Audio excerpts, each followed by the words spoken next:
Hello കൂട്ടുകാരെ, നമുക്കൊരു ചെമ്പരത്തി ഐസ് ഉണ്ടാക്കിയാലോ? നമുക്ക് നമ്മുടെ വീട്ടിലെ ചെമ്പരത്തി പൂക്കളെല്ലാം പറിച്ചെടുക്കുക.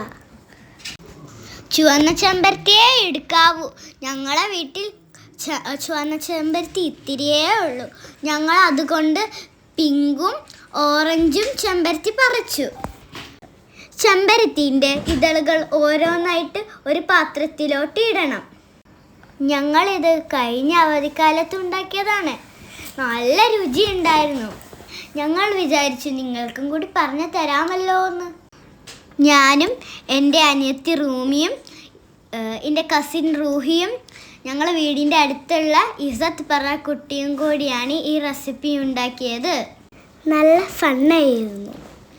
ഇതളുകളെല്ലാം പറിച്ചെടുത്ത ശേഷം ഞങ്ങളത് നല്ലോണം വാഷ് ചെയ്തു.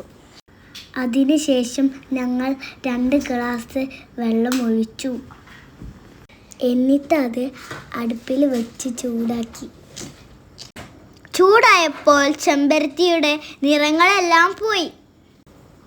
അതിലെ വെള്ളം പെർപ്പിളാകുകയും ചെയ്തു. ഞങ്ങളത് അത്ഭുതത്തോടെ നോക്കി നിന്നു. എന്നിട്ട് ഞങ്ങൾ ആ വെള്ളം അരിച്ചെടുത്തു. എന്നിട്ട് 1 ഗ്ലാസ് പഞ്ചസാര വെള്ളത്തിൽ ചൂടാക്കിയെടുത്തു. എന്നിട്ട് ഞങ്ങൾ അതിലേക്ക് നാരങ്ങ പിഴിഞ്ഞു. അപ്പോഴാണ് ഒരു മാജിക് നടന്നത്. ഞങ്ങളെ പർപ്പിൾ വെള്ളം ചുവന്ന നിറമുള്ള വെള്ളം. നോക്കിക്കേ, എന്ത് രസമാ കാണാൻ. എന്നിട്ട് ഞങ്ങളതിൽ ചൂടാക്കിയ പഞ്ചസാര വെള്ളം ഒഴിച്ചു. ഞങ്ങളൊന്ന് ടേസ്റ്റ് ചെയ്ത് നോക്കി. ഇപ്പോഴാണ് കിടിലം ടേസ്റ്റ്. എന്നിട്ട് ഞങ്ങളത് ഐസ് ട്രേയിൽ നിറച്ചു. ഞാനും റൂഹിയും കൂടി അത് ഓരോ ട്രെയിലേക്ക് ഒഴിച്ചു. എന്നിട്ട് ഞങ്ങളത് മൂടി വെച്ചു. റൂമിക്ക് കൊതിയായിട്ട് വയ്യ. പക്ഷെ ഞങ്ങൾ അത് കഴിക്കാതെ ഫ്രിഡ്ജിൽ കൊണ്ടുവച്ചു. അങ്ങനെ കാത്തിരുന്ന് ചെമ്പരത്തി ഐസ് റെഡിയായി. ഇനി കുറച്ച് നേരം നമുക്ക് കാത്തിരിക്കാം. നോക്ക്, എന്ത് ഭംഗിയാ കാണാൻ.